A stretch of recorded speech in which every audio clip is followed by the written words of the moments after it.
Loving yourself can only result in love. Your attitude is a reflection of where you are in your life. Your attitude is a reflection of your heart.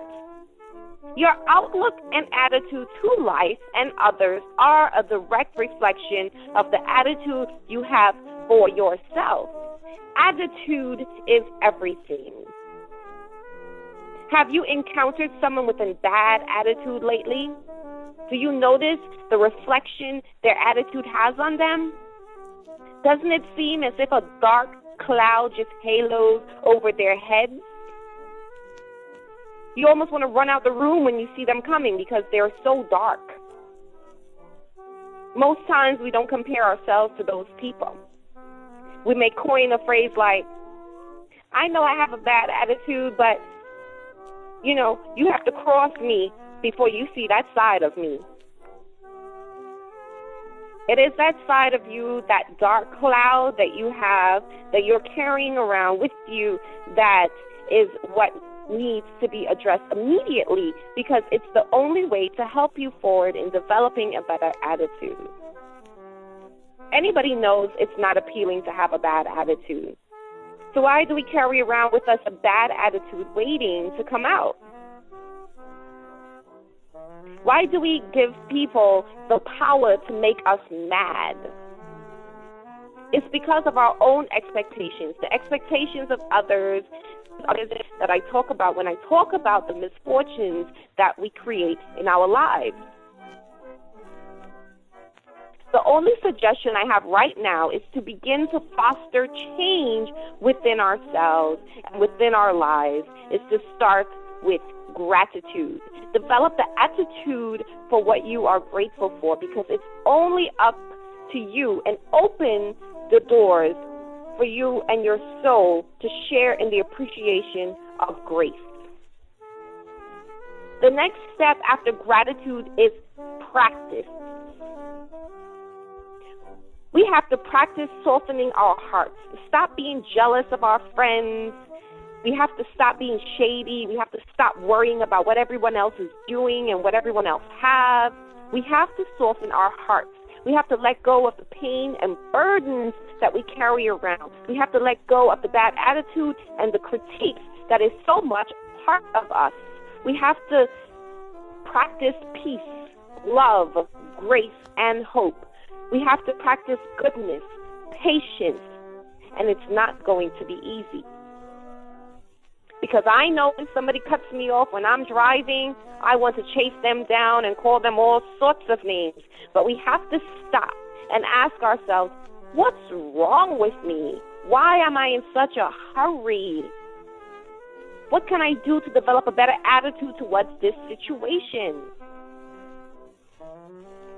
And after you begin to practice this new attitude, a profound inner shift takes place, and you begin to experience harmony. You begin to experience joy. Life begins to change, and so does your attitude for the better.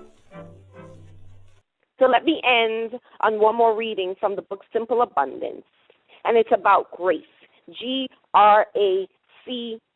Grace is a part of developing a better attitude. Grace for yourself and grace for a day.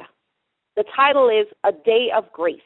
There's a quote here by Wilmar Demir, Sweet February 29. This is our grace year. As I live quick now, this foolish heart of mine sees thy prerogative. What a wonderful, unexpected gift is leaps years, extra day, and the realization that this is certainly a wonderful year of grace. Quickly, we must seize the moment, for this day won't come again for another 4 years. We can begin by asking for just one day's portion of grace to guide us today. I do this every morning, even before I get out of bed. My favorite way to ask for a daily portion of grace is writer Marjorie Holmes' prayer, just for today.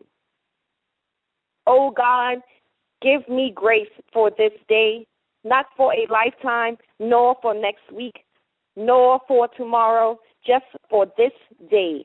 Direct my thoughts and bless them. Direct my work and bless it. Direct the things I say and give them blessings too. Direct and bless everything that I think and speak and do, so that for this one day, just this one day, I have the gift of grace that comes from your presence. Now let me share something with you I've discovered about grace. In my lifetime, I've been on my knees many times. Gratefully, most of my prayers have been answered as I had hoped. Some were not, or at least not as I had expected they would. Others were delayed until I thought my heart would break. Still others were denied. But never have I asked for just one day's portion of grace and not received it. Grace is available for every one of us, every single day. It's our spiritual daily bread. But we've got to remember to ask for it with a grateful heart, and try not to worry about whether there'll be enough for tomorrow, because there will be. So we're up on time. It's 7:20, and please go to the blog and leave your feedback on today's lecture at www.ineedashiftlecture.com/blog. Be sure to log in on Tuesday night at 7 p.m. Thank you all, and have a wonderful night and a fantastic weekend. And be sure to share your thoughts and your analysis of today's dialogue on the blog. And continue to share with me your testimonies. Thank you all, and have a good night.